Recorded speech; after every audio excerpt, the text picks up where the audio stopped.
بسم اللہ الرحمن الرحیم۔ گائے نے گدھے کو مار ڈالا۔ کتاب ارشاد میں شیخ مفید بیان کرتے ہیں کہ دو آدمی آپس میں جھگڑتے ہوئے رسول خدا صلی اللہ علیہ وآلہ وسلم کے پاس آئے۔ ان میں سے ایک نے کہا، یا رسول اللہ، اس کی گائے نے میرے گدھے کو مار ڈالا ہے۔ رسالت مآب صلی اللہ علیہ وآلہ وسلم نے فرمایا، تم دونوں ابو بکر کے پاس جاؤ کہ وہ تمہارے درمیان فیصلہ کریں گے۔ وہ دونوں حضرت ابو بکر کے پاس آئے۔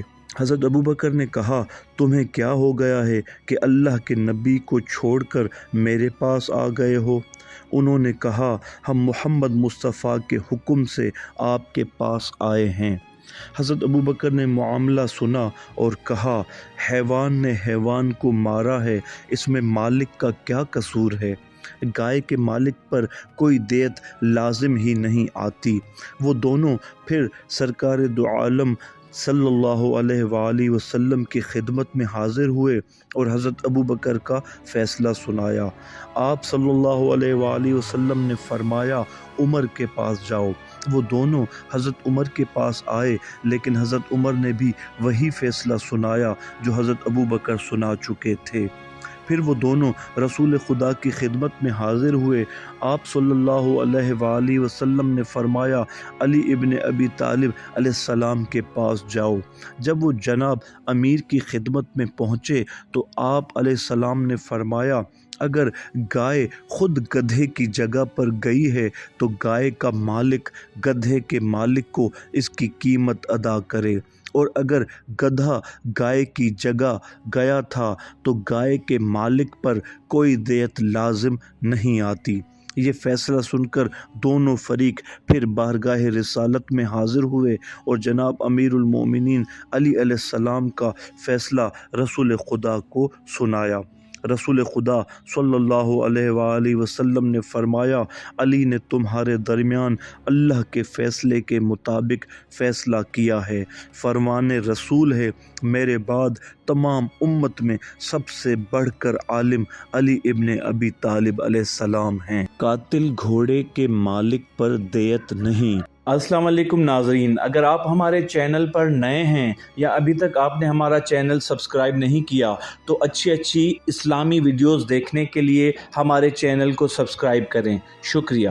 بہار الانوار اور قصص الانبیاء کے مؤلفین اپنی اسناد سے جناب امام محمد باقر علیہ السلام سے یہ حدیث نقل کرتے ہیں کہ جب رسول خدا صلی اللہ علیہ وآلہ وسلم نے جناب امیر علیہ السلام کو یمن کا قاضی بنا کر بھیجا، انہی دنوں اتفاقاً ایک دن ایک سرکش گھوڑا اپنے مالک کے گھر سے بھاگ گیا۔ بھاگتے ہوئے ایک شخص کو ایسی لات ماری کہ وہ وہیں ڈھیر ہو گیا۔ اس شخص کے ورثاء نے خوب احتجاج کیا اور گھوڑے کے مالک کا گریبان پکڑا اور خون بہا کا مطالبہ کیا۔ معاملہ خوب گرم ہو گیا تو لوگ امیر المومنین علی علیہ السلام کے پاس آئے۔ گھوڑے کے مالک نے جناب امیر علیہ السلام کے حضور پیش ہو کر عرض کی، اے امیر المومنین، میرا گھوڑا گھر سے بھاگ گیا تھا، اس بات کے گواہ میرے ساتھ ہیں۔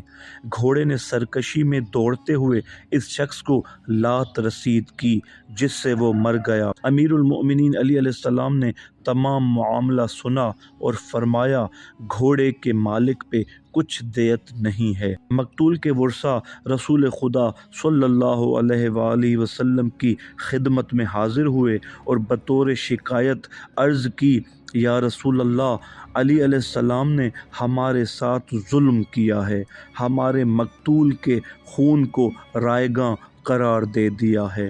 سرور کائنات نے ارشاد فرمایا، علی ظالم نہیں ہے، وہ خیر الوصیین ہے۔ علی ظلم کرنے کے لیے پیدا ہی نہیں ہوا، وہ ولی المؤمنین ہے، ولایت علی کے ساتھ مخصوص ہے۔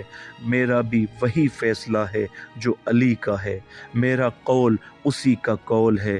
علی کی ولایت و قول اور حکم کو منافق کے سوا کوئی رد نہیں کرتا۔ جب اہل یمن نے رسول خدا سے علی کے بارے میں یہ فرمان ذیشان سنا تو عرض کرنے لگے، یا رسول اللہ صلی اللہ علیہ وآلہ وسلم، ہم علی علیہ السلام کے فیصلے پر راضی ہیں اور ان کی بات کو دل و جان سے پسند کرتے ہیں۔ حضرت صلی اللہ علیہ وآلہ وسلم نے فرمایا، تمہارا اس فیصلے پر راضی ہونا تمہاری توبہ ہے۔ حدیث رسول ہے، علی تمام انسانوں میں سب سے بہتر ہیں، جس نے شک کیا وہ کافر ہوا، جس نے شک کیا وہ کافر ہوا، جس نے شک کیا وہ کافر ہوا، جس نے شک کیا وہ کافر ہوا۔